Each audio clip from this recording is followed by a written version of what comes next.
Well, people usually like to wear the hottest trends, right? However, doctors warn that you need to choose function over fashion, especially when it comes to your feet. Dr. Zachary Vaupel is here with us now, a foot and ankle specialist with Michigan Orthopedic Surgeons. Good morning. Morning. How are you? I am wonderful, thank you. So, what should people wear or look for when they're buying shoes or sandals?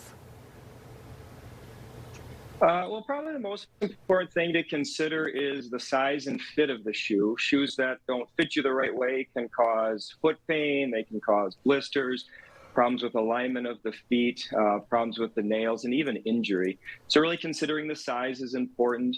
The intended use of the shoe. So the shoe that you buy to run errands on a Saturday is different from the shoe that you may wear for running for exercise, different from the shoe you might want to wear at work, or a shoe that you might buy for, say, hiking in the woods or being outdoors.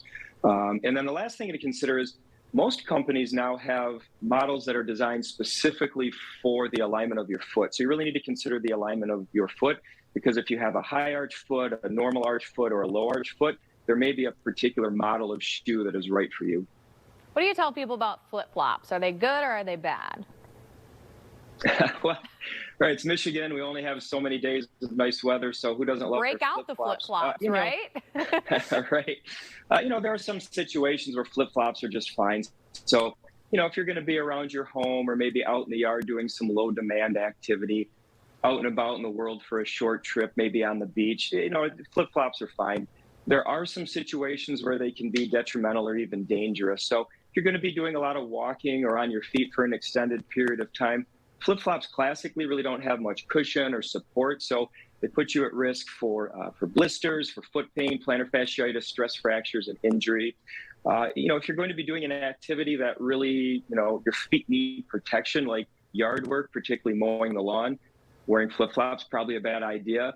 And if you have a medical condition that would predispose you to infection, like if you have diabetes, flip-flops are really a thing you should avoid. Now, hopefully people aren't going out in public barefoot, but if we're just out and about, maybe in our house, for example, is barefoot a good idea, or maybe just socks?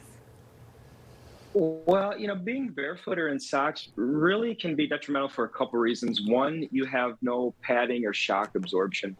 We have some really good biomechanical studies that show 3 to 6 times our body weight gets transmitted through the ankle just with normal walking. But if you have shoes on that have cushion, that can mitigate some of that impact. So shoes are really important for impact, not only on the foot and ankle, but also on the joints above, so your knee, your hip, and your back. And then the second thing is protection, right? And shoes are probably invented to protect our feet. And if they're just in socks or bare feet, you don't have that protection. And in my office, especially in the summer, when people are in bare feet, I do see a lot of injuries that could have been avoided if you had shoes on. Good advice there. So it is fall. Kids are heading back to school. That means back to sports, whether it be football, soccer. How important is it for those student athletes to make sure that the shoes that they are wearing are designed specifically for the hobby or the sport that they're participating in? Well, that's a good point. That's really important. With the technology now, every sport really has a very specific and high-tech shoe for that sport. So fall sports, take for instance volleyball. A volleyball shoe, the sole of the shoe is made to have good traction, but the base of the shoe is wider to prevent rolling the ankle over. So you can do those quick side-to-side motions, quick starting and stopping, without putting the ankle at risk for rolling over. And then the turf sports, like you mentioned, like football and soccer, those cleats are actually specifically designed for the specific sport. So a football cleat is typically longer, it's a different shape, it's made out of a different material, and even has a different configuration on the bottom of the cleat than a soccer cleat. So there are some definite differences that you need to consider. And the whole goal really is to maximize your performance, but minimize your risk of injury. And finally, where can people go to learn more about you? Maybe they're having a foot issue and they'd like to see you in person. Well, you can go to our website, miorthosurgeons.com, or look us up on any of our socials.